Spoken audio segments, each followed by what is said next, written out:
Michael Saylor famously said on a podcast interview before he started doing his shitcoining thing, he said, there is no second flexible load.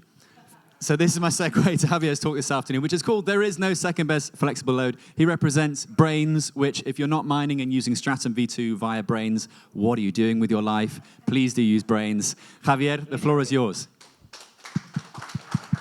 Cheers. Thank you, guys. I think you guys can hear me. So perfect. Oh, and I have a nice display here. So my name is Javier Hermosa. I am head of energy and mining at Brains. Some of you know me, some of you don't. Brains is basically a software mining, Bitcoin mining software company. We actually have, I think, we are the only company that has a full vertical solution for Bitcoin mining from basically the control layer all the way up to the pool. And my history, I'm going to keep it very short because I think it's already late. Everybody's kind of tired. So I'm going to be, a bit, because a lot of the topics that I'm touching today have been already touched. So that's, I'm not sure if it's too close to my mouth. I think that's better. Right? Yeah, now it's good? Yeah, perfect. So a lot of the topics have been touched already. So yeah, I guess I'm gonna be a bit more lightweight in this presentation than I was, for example, last time I did this presentation in Barcelona, where but I like to be interrupted, I will say. So if you guys have questions during I love that Rachel was doing that with some of the presenters, and Charlie was doing the same. Please, guys, just interrupt me if you have questions. Don't hesitate, because I like to interact with people when I'm doing presentations. So my journey to energy markets and Bitcoin mining, well, I started mining in 2013. That's a long time ago in Berlin, where it was profitable at that time. But yeah, it was the Wild West. It's still the Wild West. It's not that it's gotten any better, the Bitcoin mining industry. But at that time, I bought the first ASIC that I knew of. That was a Butterfly Labs Jalapeno. He knows that one. He knows that one. I had an S1. I had computers in my balcony just with graphics cards, mining Litecoin, so I could buy Bitcoin with it, etc. So, and then 2019, I invested in a company that was doing hosting in Siberia. They were moving miners from Europe to Russia because the prices in Europe were too high. The hash price had been going down. So a lot of miners were just moving to places where it was a bit cheaper. And there were these two Russian individuals that founded a company in Berlin, and they were helping miners to move to Siberia where the prices were lower. We're talking 2019, so that was before the whole ordeal started. And well, I invested, and 2 months later, literally, the company was almost bankrupt. So I started volunteering for that company and trying to help. I'm going to pass to the next one. And I started volunteering first for the company and then working all of 2020 at the company. And I realized that the problem was that there was no control layer, cloud-based control layer for this type of operations. You had PTC tools, which was like a very simple software solution. You had Awesome Miner, that was also an on-premise solution, but there was no cloud-based solution. So I started working on it with a prototype, and then I founded Crater, which was Crater.io, which was it wanted to be a management solution for Bitcoin mining data centers, but it was also a marketplace. We wanted to sell hardware directly on the rack, et cetera, et cetera. So in 2022, in the middle of the bear market, it went after the Texas blackout. If you guys know, in 2021, there was a blackout in Texas in February. Have you guys heard about that? Yeah, very important event for the Bitcoin mining industry because, as I will show during the presentation, it was actually that blackout that basically attracted a lot of attention to flexible load, and specifically Bitcoin mining, in order to help grids that were renewable heavy, like Texas, or Spain and Portugal, for example, which is the other topic that I'm going to be touching on, the Spanish, Portuguese, the Iberian blackout, right? So then that was 2022. I started getting into energy management. With Crater, we started integrating with so-called QSCs and CSPs, curtailment service providers in the US, started learning about energy markets, did a deep dive into energy markets, and started trying to dominate as much as possible, dominate knowledge, of course, around that area. And then in 2024, we sold to Brains. We became Brains Manager, which some of you that operate mining farms might know. So Brains Manager is my baby. And then now I am basically leading the energy strategy and mining deployments that Brains is spearheading in the last year and a half. So that's how I came to this space. As I mentioned, Brains is a full vertical solution. We have does it have? Oh, nice, yeah. So you have Brains OS, which is the firmware layer at the base of everything, running on the hardware. You have Brains Manager, which is the control layer that allows to integrate with energy markets, for example, via CSPs, aggregators in Europe, etc. They have all different names. Energy markets are really, they love their acronyms, and it's complicated. But it's what allows, miners to interface in an automated way with energy markets or energy grids. And then Brains Pool, which, as Joe mentioned, is one of the few pools that supports Stratum v2. So big fan here. So, and the key point here is that the grid, as we know it, was built for a different world. And what I'm trying to say by this, as we know, in Europe, there has been a push in the last years, politically motivated in part, very much so, politically motivated, to push for renewables. But there is one key difference between renewable generation and traditional generation, and I would like to ask the public here if you can think of what is the difference, the technical difference between renewable generation. There's probably going to be here that know that, probably a few. So what's the difference between renewables and traditional spinning generation? Inertia. Right on, inertia. What is inertia? Turbines don't stop spinning when they're spinning. They take a long time to stop spinning. They take a long time.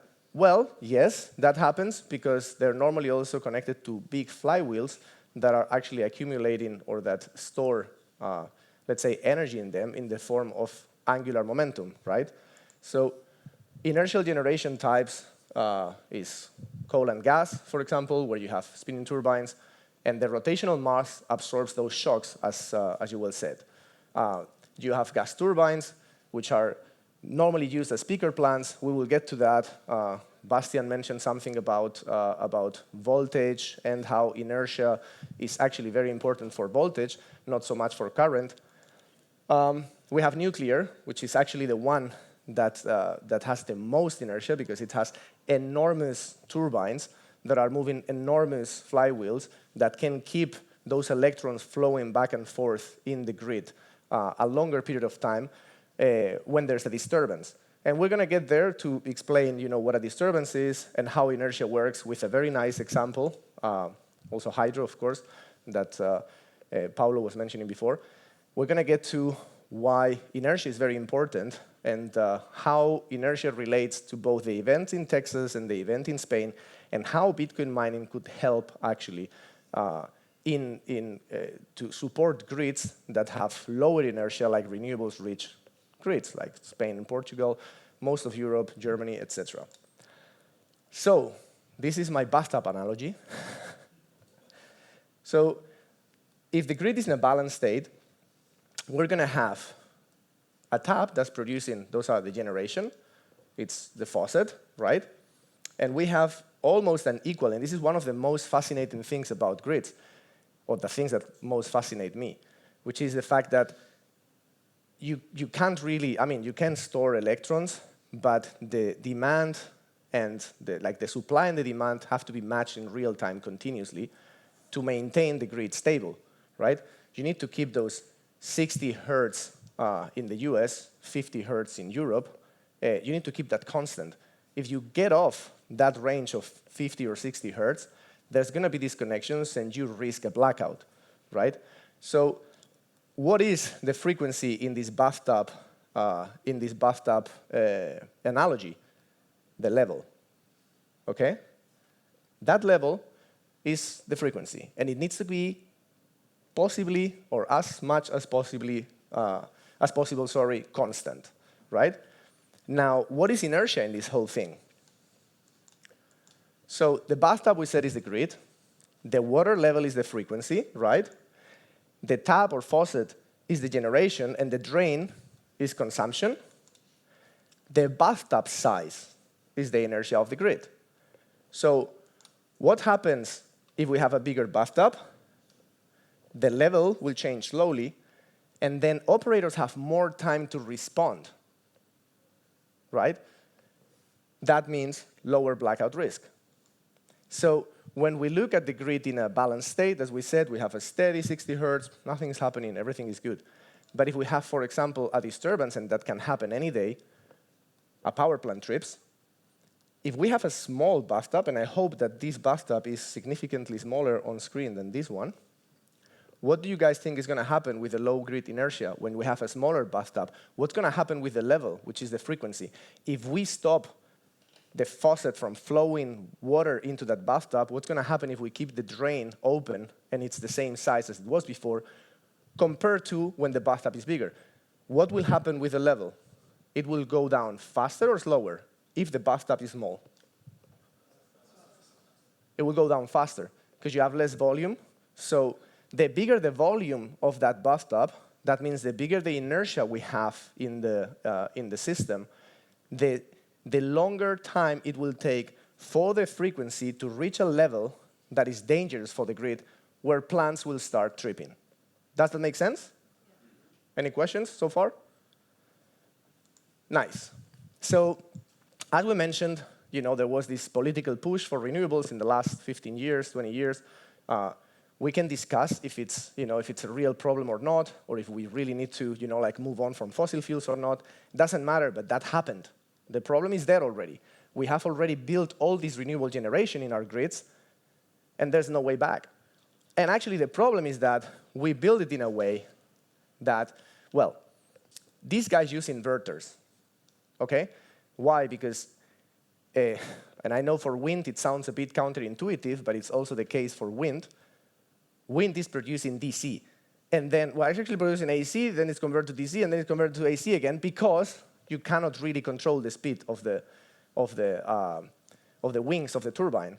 So you need to do that in order to follow the grid, which is spinning at 60 or 50 hertz, right? So because this wind and solar, we know that solar is just basically a DC system and needs an inverter to also convert to the alternating current that is used in our grids. And they are grid following, so this is older technology that has been built this way so far. The more you have of that, the smaller the bathtub is going to be, right? That makes sense. So if we would have gas and coal or nuclear, these guys have a lot of inertia, that's fine. But when you start having a lot of solar and wind, you really have a problem. So, and the problem today is that the technology is changing, right? So we're already building grid-forming inverters, which uses condensers and batteries to actually store some energy and actually be able. What does it mean, grid following? It means that generation from the solar and from the wind is actually following the pace, the frequency that is given by all these other power plants that have inertia. Yeah, and I can actually, there's also voltage issue and reactive power, very technical, no need to get into that. But it's basically following those guys, right? Now there is a technology improvement that will allow this type of generation to also become grid forming. It means that they will be also, like the orchestra director, giving the pace. But the problem is that you will have to invest a lot of money to actually make that old generation that was built like that in the past modern and grid forming. And looking at the market in Spain, for example, where, as we know, some of the solar generators are pretty much underwater, which have invested a lot of money in the last 10 years into solar generation with this old technology, they're probably not in the situation to actually invest to transform their inverters from grid following to grid forming. So we have an issue. What can we do? Well, we're going to see it in a second. These are the consequences of these low inertia grids nowadays. First one would be the Texas blackout. We'll see a CVS pharmacy completely dark.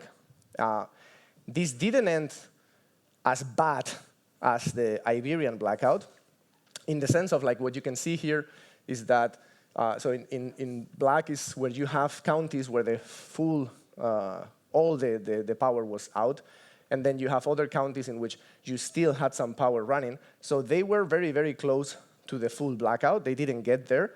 But what happened? So in February of 2021, there's this issue that happens in Texas. I don't know if have you guys been to Texas ever? Yeah? So have you lived that situation in which you're like, it's all of a sudden February, and then it's like 25 degrees, and then the next day is 4? So that happens because when the polar vortex or the polar jet stream destabilizes, plumes of cold air just flow down the American plains with nothing stopping them because there are no mountains there, and it just heats Texas, and then you have a subtropical weather like Texas that all of a sudden becomes, like gelid and freezing temperatures are reached, and that happened in February of 2021. There was around 1,246 deaths attributed to this blackout, or to the winter storm, let's say, but most likely also related to the blackout. $195 billion is the estimated economic damage of this issue. 48% was offline, so half of the grid or the generation capacity was lost. And for up to 5 days, 4.5 million homes were without electricity. So maybe we can't complain so much in Iberia after like the 12 or 16 hours. And yeah, as I said, they were 5 minutes from the total blackout. What happened was basically that it was a perfect storm. So you have no wind. Some wind farms were also offline because the turbines had frozen. And then on top of that, gas pipelines, sometimes they have water vapor mixed with the gas. And it can form hydrates, which is a type of a chemical compound that actually freezes above 0. So a lot of the pipelines froze as well. So the peaker plants that I mentioned before, these gas combined cycle power plants, could not be turned on because there was no gas flowing. So it was a perfect storm, for not saying a shit show, what happened back then, and that caused, as we said, 48.6% of the state to go offline. So what saved Texas from the total blackout, we can see it here. Like this area here is the moment where the frequency, like we see the frequency here, and then here the time, right? And they started shedding load. They started asking for consumers to shut down already 20 minutes before the whole thing, started collapsing. And they kept adding and asking for like more 600 megawatt generation outages, 688 generation outages. It was like all these plants that were turning offline were adding to the issue of the frequency going down to the point that the system was around 5 minutes under 59.4 hertz. And that is a very significant level because there's a guideline for generators in ERCOT that if the system is below 59.4 for more than 9 minutes, they need to trip. And if more generators would have tripped around this area, then it would have been the total collapse of the system. So that didn't happen because an additional 3 gigawatts of load were shed here at this point. And another 3.5 gigawatts were shed at this point, and that brought the frequency back up, and finally they were saved. So what you can see here, the conclusion that we can get from this graph already is like, okay, it seems like flexible load, so whoever can actually turn off during a disturbance or an event can actually bring back, can actually restore the frequency and help save the grid. Right? Any questions so far? Just a clarification. So that was before all the Bitcoin miners came onto the grid. So these flexible loads, they were like aluminum smelters or steel plants. Is that correct? Correct. There had been already some Bitcoin mining in Texas happening at that time. But as you mentioned, I know where you're going. This was like, oh, we actually need these guys. And then it was also a perfect storm, but in the better sense, because also the Chinese miners were on that same year, I think it was May, when they were expulsed from China, and a lot of them flowed into the US, and the US, especially Texas, was like, guys, come here because we need you, especially in West Texas, where we have a lot of wind generation, in case this happens again, so welcome, right? So what was a big issue became an opportunity also for Bitcoin mining to demonstrate that it is a great flexible load. Now, so well, like this is just some points, we can skip through that. Basically, you know, what point was reached with frequency, etc. And then we can move on to the Spain. Should have written Iberian, sorry, but I'm sorry. We always behave like this big cousin, you know, like I feel so bad. I'm sorry, but it was our fault. So I call it the Spanish blackout because it was our fault. Okay, right? It was our fault.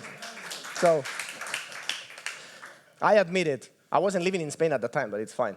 Our fault. I like to take responsibility like an adult. So this picture is insane. Like this was a satellite photograph of Spain during the blackout. Like, damn, that looks like.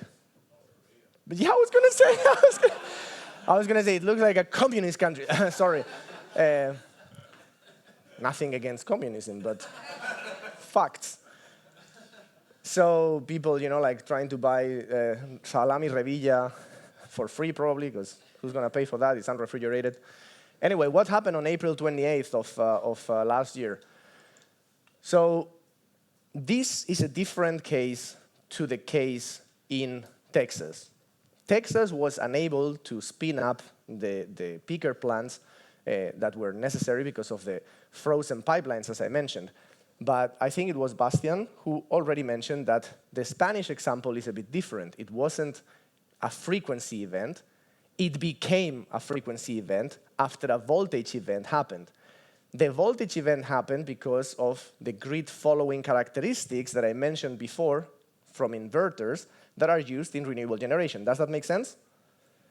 So the problem apparently was that frequency, it should have been voltage oscillations, sorry. I let the marketing guys do the presentation and probably something got, should have been, voltage, okay, intense voltage oscillations, that happened.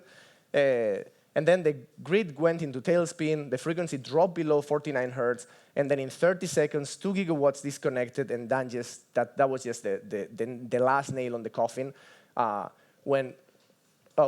Somebody copied that from the other, from the Texas thing. It wasn't because we don't have 100 gigawatts on the, in the Spanish grid. But we're going to see like a lot of generation got basically not dispatched, it just tripped from the grid because of these voltage oscillations, which led to the frequency actually going down. And then when more generation disconnected, and a lot of consumers disconnected as well, then it went up, and that was the end of it, right? So it took 26 hours to recover the full peninsula from the issue. What happened there is like, when we look, this is the generation quote of conventional, okay? So the percentage that you're looking at here or here is the amount of generation that was inertial in those different comunidades autónomas, autonomous regions in Spain. You see in the south, in Extremadura, 12% only. In Andalusia, it was only 3%, 4% in Castilla-La Mancha, 9% in Madrid. And guess where the whole collapse started? Anybody has a guess? Where the disconnection started? Huh? No, it was Spain. It actually says here, that's the location of the first disparos, this means triggers or trips, generation trips. So it all happened, surprise, surprise, where we have most of the renewable generation. So that was like what you see here is basically the frequency. You see the voltage oscillations. They had been happening already during the day, but that's the moment where the voltage started spiking and the frequency started going down. It went up again when different parts of the grid start disconnecting. You're going to have, like the frequency going all over the place. And at some point, there was a loss of synchronization, and that was which happened here and that was the end of it. That was the full blackout in Spain. So the chain of failure was the solar disconnects. Here we have the voltage oscillations, luckily. Then the frequency drops, generators further disconnect, and then Spain and Portugal go dark for 26 hours. It was the largest grid failure. Actually, I changed this last night, but it didn't go through, unfortunately. There is a dispute if it was the largest grid failure or if the Italian 2003 failure was the largest. But the Italian one was because of a cable between Switzerland and Italy, so it was more a transmission issue. In Spain, it was a generation issue, right? So there's a dispute there, but this is what happened.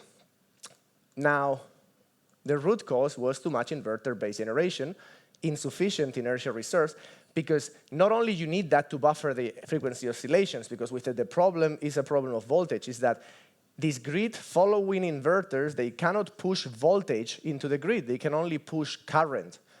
Sounds technical, it is. No worry, just keep in your mind that inertial can push voltage and can push reactive power into the system, which the inverter-based generation cannot. So because of that, well, I mentioned it, grid following, not grid forming, and then the high renewable generations were hit hardest. And as Rachel said, the canary in the coal mine, some European grids could be on the same path of this happening. They're already being very close. The example, they are on the same path. And absolutely, and Germany has only saved their ass, sorry for swearing, but they were very close sometimes.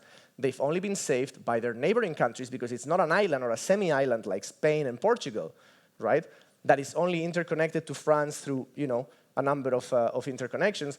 Germany is connected to nuclear-strong France, is connected to nuclear-strong Poland, to hydro and nuclear-strong Finland, Sweden with a lot of hydro, and actually the Swedish, when was that? It was like a year and a half ago, the Swedish Minister of Energy, a lady was very, she did some statements on public TV about Germany, really being pissed off about the prices that were reached sometimes in Sweden because they must, due to the contracts, to the agreements, the European agreements of NSOE, they need to provide power to Germany, bringing the prices in South Sweden to 800 euros a megawatt hour, which means that a shower of 20 minutes is going to cost you 3-4 euros. And that is a consequence of the, well, in my opinion, insanity of closing down the nuclear power plants in Germany and going, full renewables, like they did, right? Is that allowed to be said? I'm not sure anymore. But yeah, that was the consequence, right? So now we come to Bitcoin mining, which is the perfect flexible load, right? Why? Because it's very low capex. So if you want to deploy containers near, generation assets or substations, it is relatively low capex when you compare it with other alternatives, like, for example, batteries that have been mentioned also today. It's a better alternative, right? It's lower capex, and it does pretty much the same. So, and actually, you're making money or you're producing the best money ever created by human beings by operating that Bitcoin mine. So it's a fraction of battery storage cost, minimal infrastructure. It is fast to deploy. You can do it in weeks to deploy. I'm very optimistic there. No, it's not going to happen. My experience so far, we're building a 6 megawatt data center in Houston, in Texas, that I've been leading, and it's been a great experience. But yeah, my hope of doing it in 3 to 6 months has extended. So take it with a pinch of salt. It's just optimistic for the talk, Weeks to deploy, not years. But it's true that it's not going to be years. It's going to be much faster than other types of deployments that would help. You can collocate behind the meter and just basically use the excess power that's being generated. For example, with our full stack, you have a granularity that would allow you to be receiving signals of how much excess from the inverters, how much excess power is not being used by the grid, and how much is now would be curtailed potentially. That can be matched by the Bitcoin miners every 15 minutes or every 10 minutes or whatever granularity you want to reach, and then be consuming that energy all the time. You can follow the DAC curve that I think, who mentioned it? Somebody mentioned it before. the solar duck curve. I think it was you, Paulo. You can just follow with technology, like Brains technology can help you follow that grid, that load, and then basically be all the time consuming at the best efficiency the excess power. So that's something that you don't have with other technologies. And then, as already a lot of people have mentioned today, you can participate in demand response and actually help stabilize the grids. So to the point of how could be, for the Spanish topic, I got a very nice idea from Bastian's talk, which I loved, and I thank you for giving me the inspiration, which is like, so if it was voltage oscillations, how can you actually, use Bitcoin mining that is not really, it's more of it stabilizes the frequency, but it's not gonna introduce reactive power. Well, you have power plants that do have inertia, that are not being online because they're too expensive, so you can actually keep them low-key online during times that you will expect, or that you could expect such an event to happen, like it happened last year, and you just keep monetizing that with Bitcoin mining that shuts off in how much? 0.7 seconds if you are actually on-premise, right? Maybe 10, 20 seconds with a cloud-based solution like Brains Manager, but it's fast enough that you will be able to release all that power from the Bitcoin mining farm to the grid and help stabilize the voltage by introducing reactive power into the grid, right? So actually Texas ERCOT, which is, it's in the US. I love Europe, but you have to admit that these guys, are well advanced, couple steps, ahead of us in many ways in their deregulated market. They run a couple of studies, okay? So they co-authored an academic paper where they demonstrated that through Winter Storm Elliott, that was a year and a half later after the winter storm of 2021. Erika was it? I can't remember the name. But yeah, the 2021 blackout. There was a winter storm in 2022, and then the miners curtailed 1.5 gigawatts in response to market price. It wasn't even an ancillary service called dispatching. No, it was just pure energy price. The price of energy started going up. These guys said, okay, I'm not profitable anymore, so shut down above like $120, $130. And that's it. Nothing happened. No collapse, frequency regulated, everything was good. And then the solar eclipse of April 2024 was the second case that they studied, and they saw that large load responded at 1.3 gigawatt during the eclipse, which of course shut down a lot of solar generation during the time of the eclipse. All of a sudden, these guys reacted, and I'm going to show now in a second the graphs, how they reacted. And, well, I'm doing a bit of marketing here for Brains Manager, and yeah, explain that we can, like Bitcoin miners, we can be a demand response participant at scale, which is something that other solutions will not be able to do. The large electronic or large flexible loads, this was during the winter storm Elliott. What happened? Well, this is how they curtailed.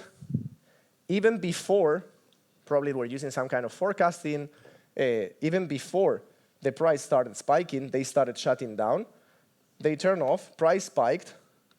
They started, when the price gone down again, they started turning on again, and as soon as there was another spike, they shut down again, and then when the disturbance passed, they started business as usual again, slowly but steadily, raising their consumption again.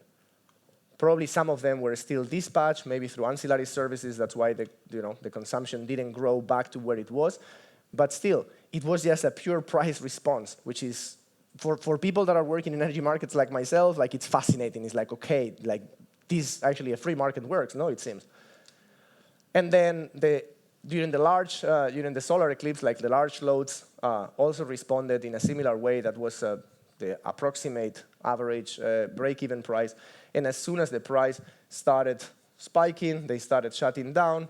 They waited until the disturbance passed, and then they started consuming again. Not even the need to participate in programs like ECR. I mean, we miners in Texas, in ERCOT, participate in demand response and ancillary services markets, but it wasn't even necessary in this case to fix the disturbance. So that led to ERCOT to basically add all this data to the paper that they published, and confirmed that, according to their experience, it was a great addition to the grid, all the gigawatts of Bitcoin mining that they welcomed in 2021 and 2022. So now, for a little bit of an excursus, it's something that I haven't heard anybody mentioning, but there is an issue with AI that leads, well, on the one hand side, you have the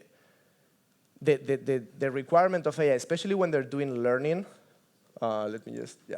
So when they're doing learning or training, they need to be like 100% uptime. There's no way you can stop it. If you stop it, then you lose all the work that you have done so far with the model.